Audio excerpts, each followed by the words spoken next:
यह ज्योतिर्लिंग बिहार प्रांत के संथाल परगने में स्थित है। शास्त्र और लोक दोनों में उसकी बड़ी प्रसिद्धि है। इसकी स्थापना के विषय में यह कथा कही जाती है।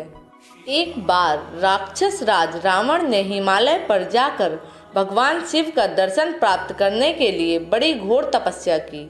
उसने एक एक करके अपने सिर काटकर शिवलिंग पर चढ़ाना शुरू किया। इस प्रकार उसने अपने 9 सिर वहां काट कर चढ़ा दिए। जब वह अपना 10वां और अंतिम सिर काट कर चढ़ाने के लिए उद्यत हुआ, तब भगवान शिव अति प्रसन्न और संतुष्ट होकर उसके समक्ष प्रकट हो गए। शीश काटने को उद्यत रावण का हाथ पकड़कर उन्होंने उसे ऐसा करने से रोक दिया और उसके 9 सिर भी पहले की तरह जोड़ दिए और अत्यंत प्रसन्न होकर उससे वर मांगने को कहा।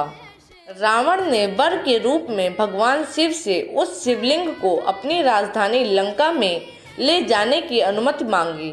भगवान शिव ने उसे यह वरदान तो दे दिया, लेकिन एक शर्त भी उसके साथ लगा दी। उन्होंने कहा, तुम शिवलिंग ले जा सकते हो, किंतु यदि रास्ते में इसे कहीं रख दोगे तो यह वहीं अचल हो जाएगा, तुम फिर इसे उठा न सकोगे। रावण इस बात को स्वीकार कर उस शिवलिंग को उठाकर लंका के लिए चल पड़ा। चलते चलते एक जगह मार्ग में उसे लघु शंका करने की आवश्यकता महसूस हुई। वह उस शिवलिंग को एक अहीर के हाथ में थमाकर लघु शंका की निवृत्ति के लिए चल पड़ा। उस अहीर को शिवलिंग का भार बहुत अधिक लगा और वह उसे संभाल न सका। विवश होकर उसने शिवलिंग को वहीं भूमि पर रख दिया। रावण जब लौट कर आया, तब बहुत प्रयत्न करने के बाद भी उस शिवलिंग को किसी प्रकार भी उठा न सका। अंत में थक कर उस पवित्र शिवलिंग पर अपने अंगूठे का निशान बनाकर उसे वहीं छोड़कर लंका को लौट गया। तत्पश्चात ब्रह्मा विष्णु आदि देवताओं ने वहां आकर उस शिवलिंग का पूजन किया। इस प्रकार वहां उसकी प्रतिष्ठा कर वे लोग अपने अपने धाम को लौट गए। यही ज्योतिर्लिंग श्री वैद्यनाथ के नाम से जाना जाता है। यह श्री वैद्यनाथ ज्योतिर्लिंग अनंत फलों को देने वाला है। यह शिवलिंग 11 अंगुल ऊंचा है।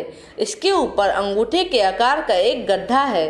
कहा जाता है कि यह वही निशान है जिसे रावण ने अपने अंगूठे से बनाया था। यहाँ दूर दूर से तीर्थों का जल लाकर चढ़ाने का विधान है। रोग मुक्ति के लिए भी इस ज्योतिर्लिंग की महिमा बहुत प्रसिद्ध है।